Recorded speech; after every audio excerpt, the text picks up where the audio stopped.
सनातन परंपरा में मंदिर केवल पूजा का स्थान नहीं माना गया, बल्कि वास्तुशास्त्र, आगम शास्त्र और पुराणों में मंदिर को संपूर्ण ब्रह्मांड का प्रतिरूप कहा गया है।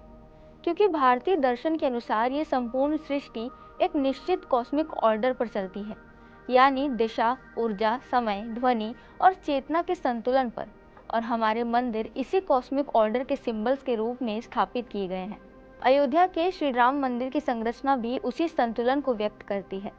मंदिर का मुख पूर्व दिशा में उगते सूर्य की किरणों का स्वागत करता है। हमारे शास्त्रों में सूर्य को धर्म, प्रकाश, ज्ञान और इटर्नल कॉन्शियसनेस का प्रतीक माना गया है। क्योंकि हिंदू दर्शन में ब्रह्मांड की 3 परतें मानी गई हैं, पृथ्वी, अंतरिक्ष और स्वर्ग। इसीलिए मंदिर का भूतल पृथ्वी लोक को दर्शाता है, प्रथम तल अंतरिक्ष का प्रतीक है और शिखर जो 161 फीट की ऊंचाई पर है वो स्वर्ग लोक और मेरू पर्वत का प्रतीक है। वो धुरी जिसके चारों ओर पूरा ब्रह्मांड घूमता है।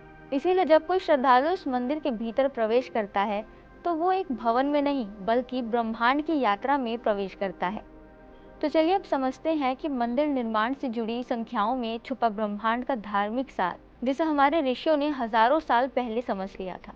श्री राम मंदिर में कुल 392 स्तंभ निर्मित किए गए हैं। स्थापत्य विवरणों के अनुसार ये संख्या केवल इंफ्रास्ट्रक्चरल नीड नहीं है, बल्कि ये काल गणना का प्रतीक मानी जाती है। ऋग्वेद में द्वादश प्रधयस्य क्रमेकम अर्थात 12 खंडों वाले काल चक्र का उल्लेख मिलता है और अयोध्या के राम मंदिर अपने इंफ्रास्ट्रक्चर में इस काल चक्र को दर्शाता है। 392 स्तंभ संख्या को 49 गुणा 8 के रूप में भी देख सकते हैं, जबकि 8 संख्या अष्टदिक्पालों अर्थात 8 दिशाओं का प्रतिनिधित्व करती है, पूर्व, पश्चिम, उत्तर, दक्षिण और 4 डायगोनल या तिरछी दिशाएं, जिन्हें हम विकर्ण भी कहते हैं। काल का कोई भी क्षण किसी न किसी दिशा में प्रवाहित होता है। ये 8 स्तंभ समूह उन 8 दिशाओं में काल का प्रतिनिधित्व करती है, अर्थात ये संरचना प्रतीकात्मक रूप से संपूर्ण दिशाओं और ऊर्जाओं के संतुलन की स्थापना का संकेत है। भारतीय परंपरा ऋग्वेद और सुंदरकांड में 49 संख्या का संबंध मरुदगण और ऊर्जा के उपविभाजनों से माना जाता है, यानी ब्रह्मांडीय ऊर्जा के 49 उपविभाजन। मरुत जो वायु की देवता है, वो पूरे ब्रह्मांड में ऊर्जा का संचालन करते हैं। काल का प्रवाह इन्हीं ऊर्जाओं के माध्यम से होता है, ऐसा माना गया है।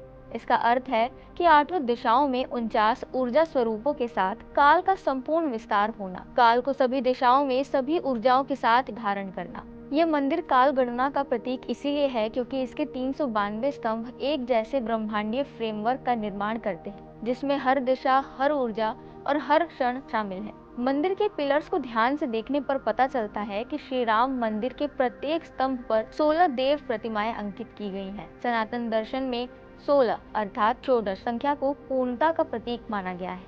छांदोग्य उपनिषद में षोडश कलाओं वाले पूर्ण पुरुष की अवधारणा का वर्णन है। भगवान कृष्ण को भी षोडश यानी 16 गुण संपन्न यानी पूर्णावतार कहा गया है। हिंदू धर्म में 16 संस्कारों की परंपरा भी इसी पूर्णता के सिद्धांत को दर्शाती है। इसीलिए इन 16 प्रतिमाओं में केवल एक देवता नहीं है, बल्कि यहाँ विष्णु के अवतार हैं, यहाँ शक्ति की योगिनियाँ हैं, ज्ञान की अधिष्ठात्री सरस्वती है और संहार तथा तप के प्रत्येक शिवजी हैं।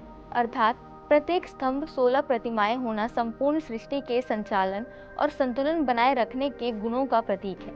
हर स्तंभ एक पूर्ण जीवन चक्र का रूप है। मंदिर के स्तंभों पर माँ सरस्वती के 12 स्वरूपों और भगवान शिव के विविध रूपों का भी अंकन किया गया है। 12 संख्या का संबंध भारतीय ज्योतिष में सूर्यदेव, साल के महीनों और राशि चक्र से माना जाता है। 12 संख्या काल चक्र के 12 खंडों का भी प्रतीक है।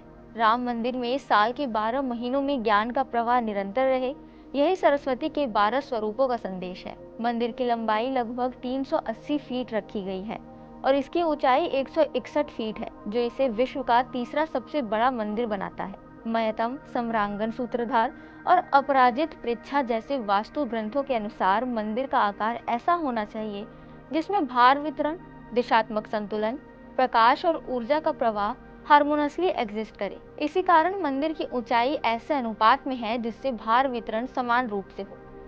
इस पूरे कंसेप्ट से पता चलता है कि जब कोई श्रद्धालु इस भव्य मंदिर में प्रवेश करता है तब वो केवल पत्थरों के भवन के बीच नहीं चलता, बल्कि वो भारतीय ज्ञान परंपरा के बीच चलता है। वो उन संख्याओं के बीच चलता है जिनमें भारतीय ऋषियों ने ब्रह्मांड को समझने का प्रयास किया था। अयोध्या का श्री राम मंदिर केवल आस्था का केंद्र नहीं है, बल्कि ये भारतीय सभ्यता की स्मृति है। ये वो स्थान है जहाँ संख्या भी साधना बन जाती है। नमन यात्रा की अयोध्या सीरीज में हम मंदिरों को नहीं बल्कि उनके भीतर छिपे अर्थों को खोजते हैं। इस यात्रा से जुड़ने के लिए सब्सक्राइब कीजिए नमन यात्रा को।